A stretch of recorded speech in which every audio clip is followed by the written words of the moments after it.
Hello, and welcome to the Roundhouse Roundup, Episode 6. We've got a lot to get through, so let's just jump right into it. First, some viewer mail. As you know, I posted my email address last week, and people asked questions. I'm going to answer them. First up from John. I was never a big fan of SNK games until recently when I found out about 2dfighter.com.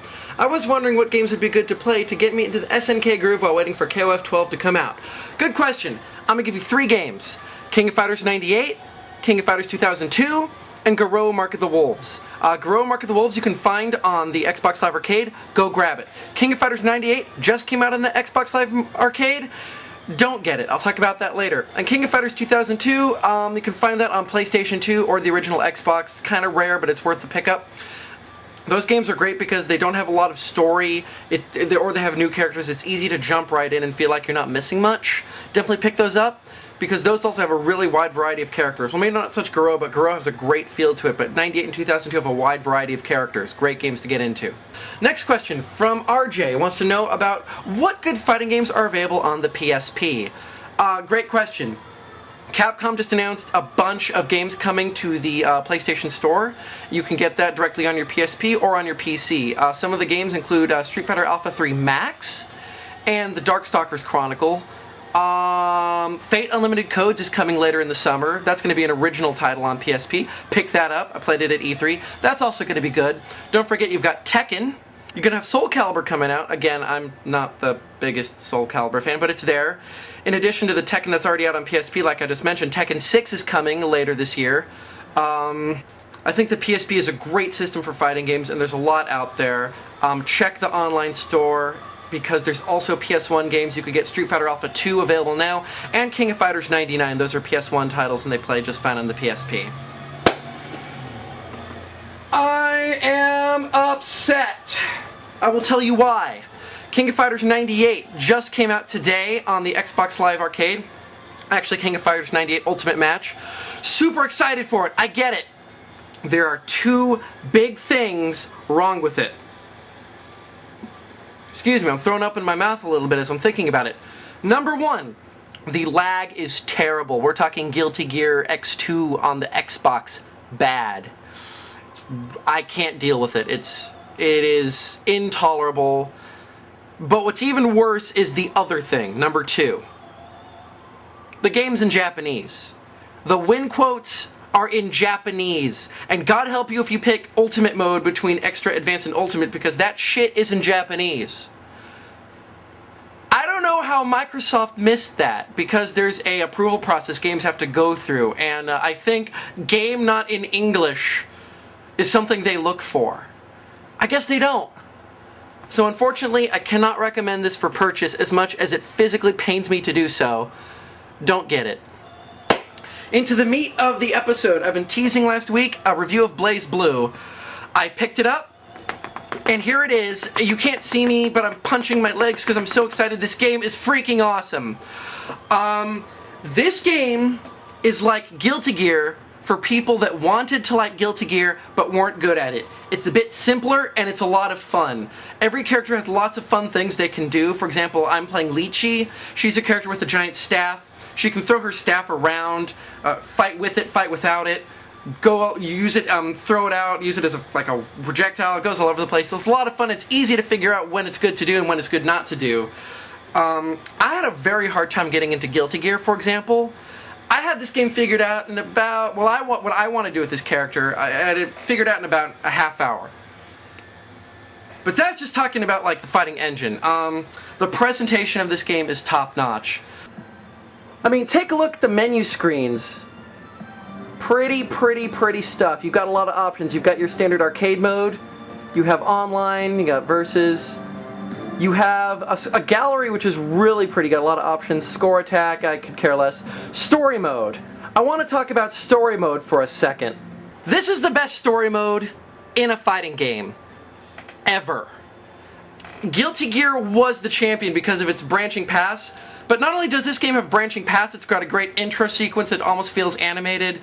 You've got a lot of dialogue in between your matches. You get a really great feel for what the characters' motivations are within seconds. Everything is fully voiced. It is similar to Guilty Gear in that you have characters with branching paths, and to get 100% you're going to have to figure out how to do all the paths. But so far, I'm having just a lot of fun just going through it and learning about the universe of BlazBlue. The sound is amazing. Thank God this game comes with a soundtrack, because I think this game's soundtrack could grow on me and I could enjoy it more than Guilty Gear. Honest truth. I love this soundtrack. Obviously, I'm not the biggest fan of graphics if I'm talking about games like King of Fighters and Garou, but this game is pretty as hell. Character palettes are bright. As Alex mentioned in his unboxing, the character palettes are definitely meant to remind you of older characters, whereas Ragna reminds you of Sol, and Jin reminds you of Kai. But the character's a little different. For example, you listen to Ragna in the story mode, he doesn't sound like a complete jackass, he just sounds like a dude. Maybe drink a few brewskis, you know? I like him. I like these characters. They're fun. I love what they do in story mode with the Teach Me Miss Lychee with this weird, super deformed anime versions of Lychee and Taokaka. And they're having fun. But, of course, the only thing that matters to me is how's the online?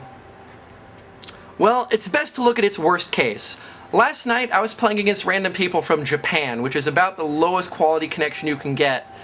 And it was pretty tolerable. It definitely could notice a delay, but it's not the worst I've ever seen. So given that's the worst, the American players I've been playing against, there's pretty much no noticeable delay. You're looking at Street Fighter IV quality here, which is very acceptable.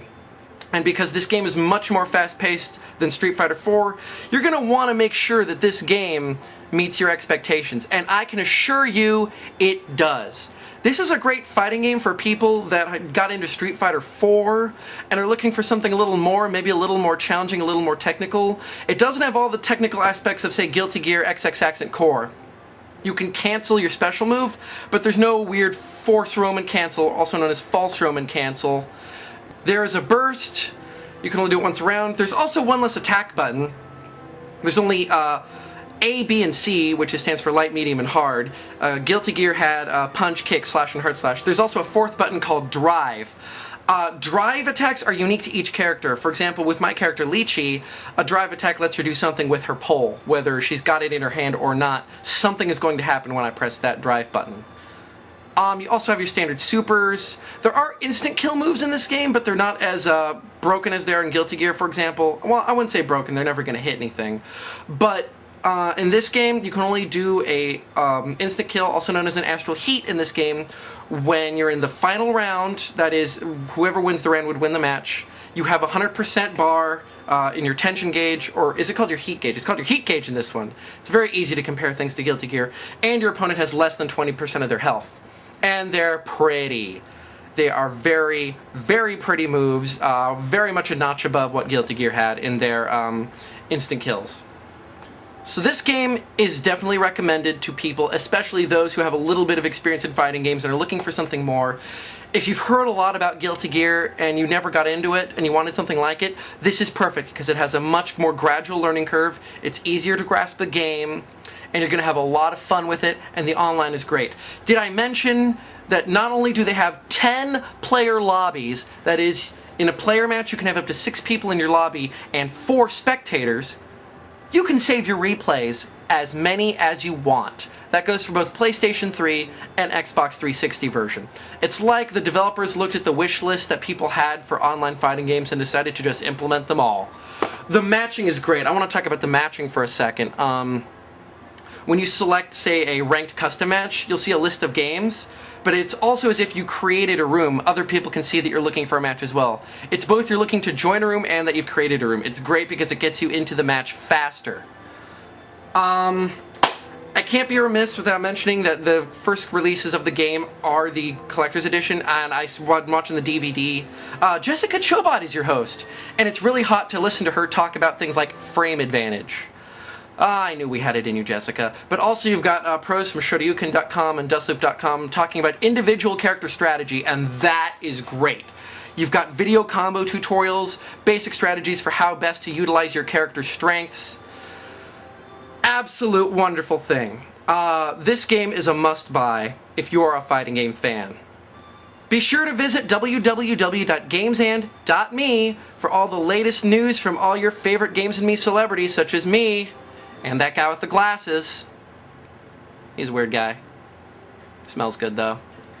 And be sure to email this guy, ted@gamesandme. At least that's what I hope this says.